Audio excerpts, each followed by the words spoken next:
Vous savez, quand vous criez tous les jours ou sur les réseaux ou sur les médias que la police tue, c'est vous qui attisez la haine, c'est vous qui diabolisez la police. Alors moi, je suis pas porte-parole du ministère de l'Intérieur, mais bon, quand vous attaquez au ministère de l'Intérieur, vous attaquez quand même aux policiers, aux gendarmes, à la sécurité civile. Et je pense que nous, on a signé un contrat avec les Français. Les Français ont choisi leur président, les Français ont choisi indirectement leur Premier ministre aussi. Nous, on essaye que ce soit un gouvernement de gauche, de droite. Alors, je ne suis pas sûr qu'ils aient choisi Sébastien Lecornu, ni François Bayrou, ni Michel Barnier, mais c'est une autre histoire. Si un jour, là, les filles viennent au pouvoir, là, je demande un joker. Par contre, pour le coup, même si on a signé un contrat avec l'État, parce que mes collègues, en tout cas, n'iront pas dans les quartiers soit qui sont pour eux délaissés sans armes, parce qu'ils veulent nous désarmer. Les collègues qui sont en bac, ils veulent rester en bac, parce qu'on a besoin des bacs. Je sais que la France Insoumise souhaite les dissoudre. La France Insoumise souhaite dissoudre également les Bravem, qui ont encore une fois aujourd'hui évité que le périphérique pour la région parisienne soit bloqué, puisqu'ils arrivaient en 2 minutes d'un point A à un point B sur chaque porte à éviter que les franciliens ne puissent pas aller travailler. Donc je pense que voilà, je pense qu'on a, c'est encore une inversion, je crois, des valeurs. Je suis rentré dans la police grâce à Chevènement, donc un gouvernement de gauche qui voulait embaucher les fils de l'immigration avec une police de proximité. On a délaissé un peu la répression, c'était dommage. Je pense que ça aurait été le juste équilibre entre la prévention et la répression. Je pense que ça nous a fait mal aussi. J'ai connu Sarkozy avec les Karcher. Et quand j'allais dans un quartier pour contrôler des individus, on nous appelait la police à Sarkozy. Et j'ai connu aussi François Hollande. En fait, tout le monde parle de nous, mais ils ne savent pas, nous, ce qu'on vit, en fait. Quel que soit le gouvernement, on a toujours respecté le choix des Français. Maintenant, je le dis bien, j'en prends la responsabilité, si on demande à mes collègues d'aller dans les quartiers sans être armés, on exercera, je pense, notre droit de retrait, même si on respecte le pouvoir exécutif, judiciaire et législatif en France. Voilà. Je ne sais pas si j'ai répondu à votre question, mais ça veut tout dire. Vous savez, on parle souvent du code de déontologie parce que certains parlent de violence policière, mais le code de déontologie vous dit bien aussi que vous ne devez pas suivre un ordre illégal. Mais oui. Je me comprends. Voilà. On vit depuis pas mal d'années. Ce phénomène n'arrête pas de s'accroître. Et moi, ce qui me choque surtout, c'est que autant en tant que policier, je le vivais, c'était des moments difficiles pour nous et c'était complètement incompréhensible. Mais là, ce que je ne comprends pas, c'est qu'il y a une vidéo, il y a des smileys, pour Tourcoing, ouais. Il y a des... Voilà, et derrière, vous avez Reims, des collègues même hors service qui posent leur voiture au commissariat et qui veulent faire un pot de départ, ils n'ont pas le droit en fait, parce qu'ils passent à côté d'un point stup en plein centre-ville de Reims. Donc ces images-là, on aurait pu les voir à Paris, à Marseille, Bordeaux, Lyon, à la rigueur, mais maintenant on les voit partout, quoi. Et c'est ça qui est désolant. Et demain, vous allez encore... Donc vous avez des policiers qui sont choqués à vie, la famille de ces policiers qui est touchée à vie également, parce que votre femme, quand vous la quittez le matin, elle est inquiète, mais quand vous voyez ce type d'image, elle doit être encore plus inquiète. Vous voyez ce que je veux dire ? On n'en parle pas souvent, mais je pense que, ne serait-ce que pour ces familles-là, il faudrait plus nous protéger, avoir des peines minimum. Je sais que le parquet a fait appel, au moins pour Tourcoing. Je trouve que c'est une bonne chose. Maintenant, je sais pas, il y a des vidéos, il y a tout ce qu'il faut. Donc je pense que maintenant, les gens sont... Je suis content pour le coup parce que CNews montre des images. Je sais que souvent, les gens disent « Ouais, CNews exagère et tout », comme vous en parliez tout à l'heure. Je regardais quand j'étais dans le taxi. Et non, en fait, ils montrent juste la vérité.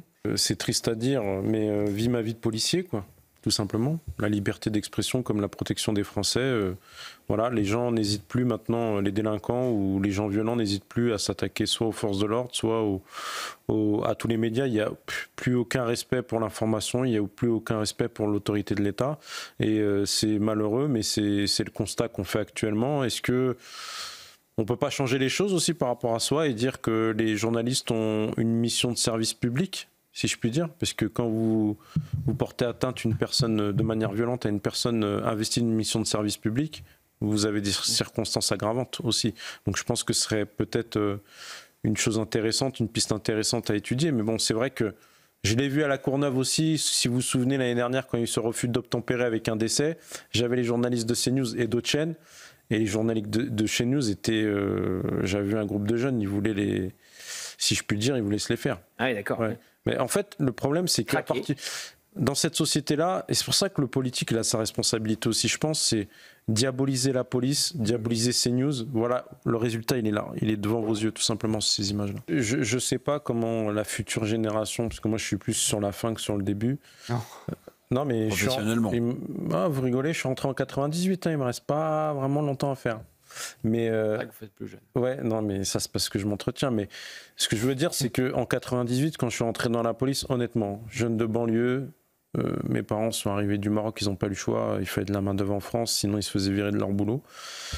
Ils m'ont inculqué la culture française, ils m'ont inculqué l'école m'a inculqué la culture française, ma grand-mère, paix à son âme, m'a inculqué la culture marocaine, et j'ai appris à vivre avec les autres en fait. Et j'ai découvert un pays qui était magnifique. Je me suis adapté. Et j'ai eu l'idée, j'ai dit ouais, pourquoi pas moi. Je suis rentré en tant qu'emploi jeune dans la police. Et à l'époque, la gauche était différente. L'extrême gauche nous respectait beaucoup plus, en tout cas qu'aujourd'hui. Et du coup, franchement, je verrais aujourd'hui, en 2025, ces images-là, ces propos-là, ce qu'on dit depuis tout à l'heure. Je me poserais vraiment la question de savoir de rentrer dans la police ou pas. Je regrette pas. Hein. Je vous le dis honnêtement, je ne regrette pas, mais je me poserai beaucoup de questions. Parce que ça me fatigue, en fait. Ça me fatigue d'entendre que, oui, finalement, ça s'est bien passé. Pourquoi ? Parce qu'on a fait le boulot, quoi. Ben oui. C'est parce qu'on a fait le boulot. Et vous en avez laissé 26... La semaine dernière, 40 blessés, plus de 40 blessés. Cette semaine, mais donc ça s'est pas bien 26 passé. Blessés en France, 11 blessés à Paris. On ne voit pas les images, mais vous avez des collègues qui finissent par terre. À Tourcoing, un collègue qui venait pour faire son boulot de flic, il se fait défoncer la gueule. Percé dents, nez cassé, les collègues à Reims, ils se font défoncer par des dealers. Il y en a un, il sortait de prison il y a 4 jours. Je veux dire, à un moment, excusez-moi, mais je pense que ça va peut-être arriver, je ne le souhaite pas, mais si la police craque, c'est la fin, parce que les Français sont tabous. Honnêtement, la police est tabou. Parce que là, on annonce... moi, j'étais à la manifestation du côté des syndicats.